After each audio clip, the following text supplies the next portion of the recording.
to Trump Jr.'s attorney.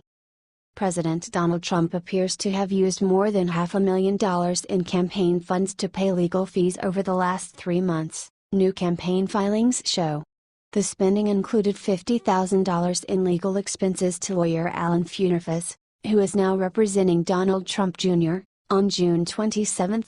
Trump disclosed $677,826 in payments described in filings as legal consulting between April and June of 2017, a significant chunk of the $4.37 million his campaign spent overall, as the number and velocity of investigations into potential Russian interference in the 2016 election increased.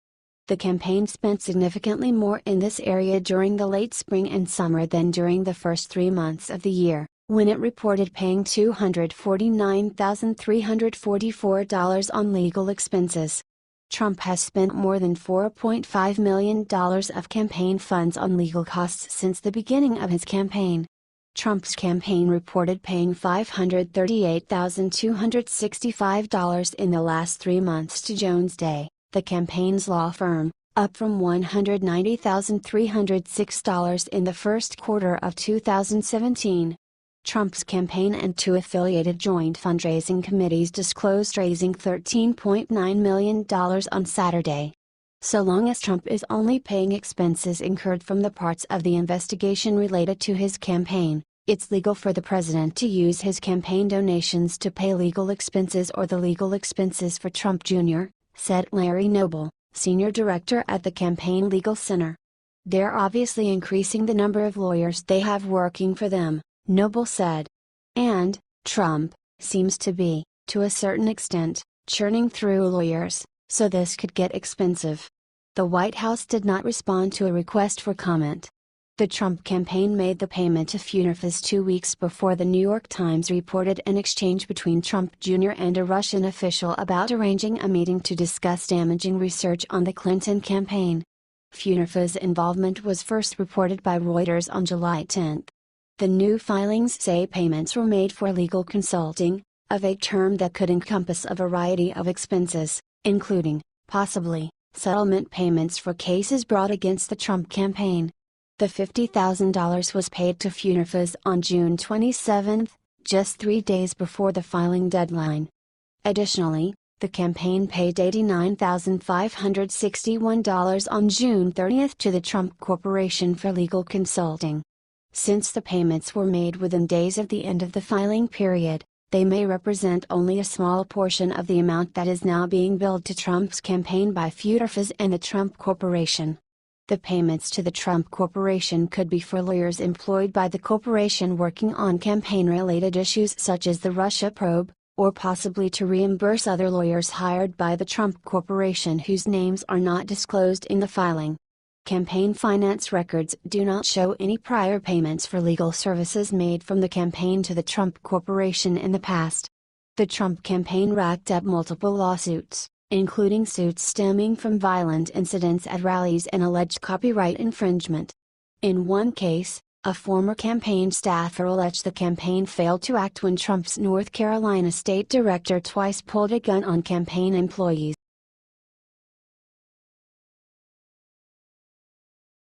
Trump's America First agenda imperils effort to rein in banks, EU lawmakers say.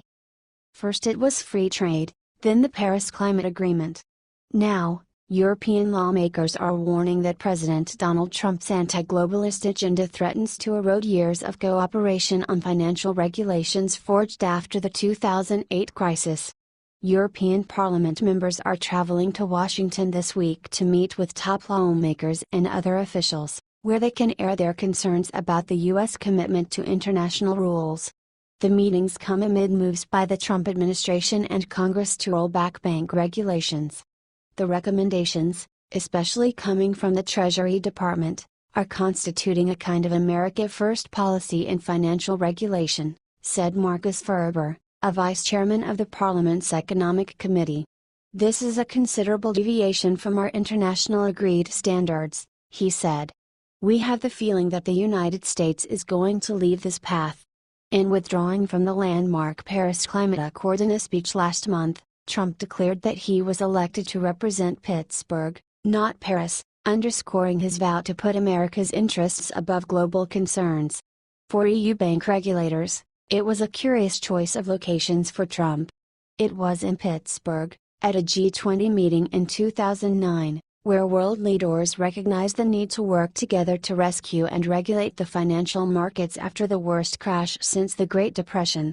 For us, Pittsburgh is still valid, said Ferber, a German representing Bavaria who is aligned with Chancellor Angela Merkel. Facing financial instability and mounting unemployment in the US and EU, the world leaders agreed in September 2009 to require banks to bulk up on capital so they could withstand future shocks. They committed to centralize trading in derivatives, the unregulated financial instruments that helped spark the credit meltdown. And they approved the overhaul of rules for executive compensation that had encouraged excessive risk-taking. The U.S. House passed legislation last month that would gut many of the post-crisis banking reforms, and Trump's Treasury Department is proposing to curtail some key regulations. Trump, in setting the tone at the top, is clearing the way for a weakening of crucial regulations, said Martin Wheatley, who headed the UK Financial Conduct Authority until September 2015. A breakdown in regulatory cooperation risks seeding the next financial crisis, he said. We shouldn't forget that. During their meetings in Washington and New York this week, the Europeans will voice those worries to American financial regulators and lawmakers.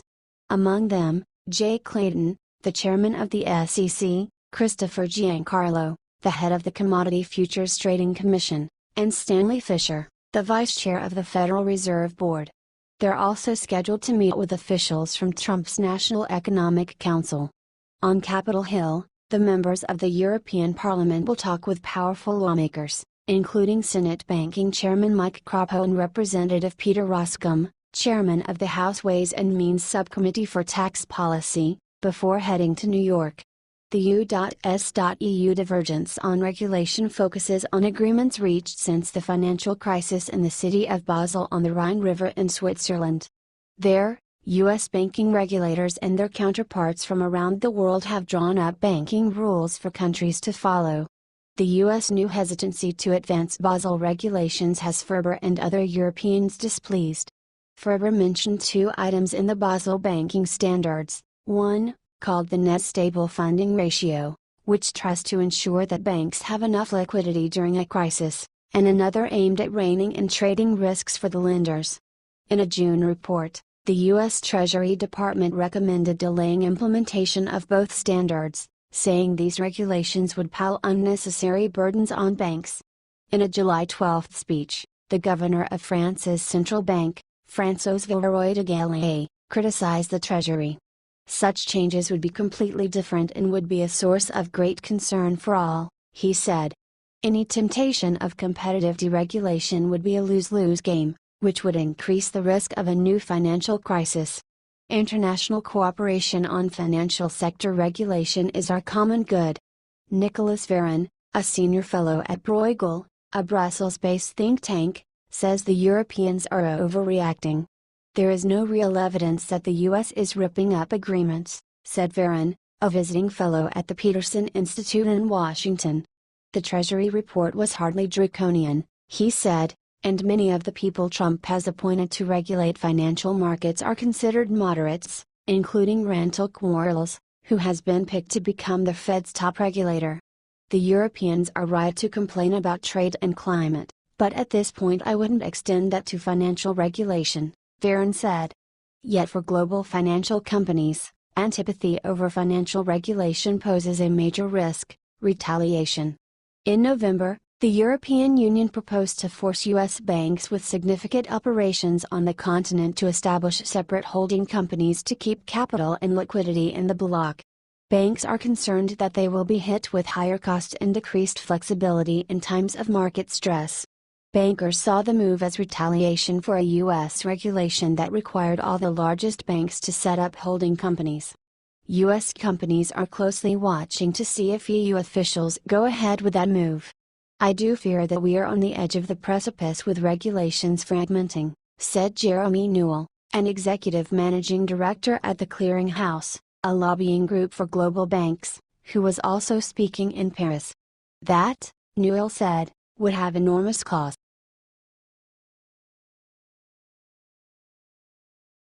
Poll: Trump's 6-month approval rating hits historic low.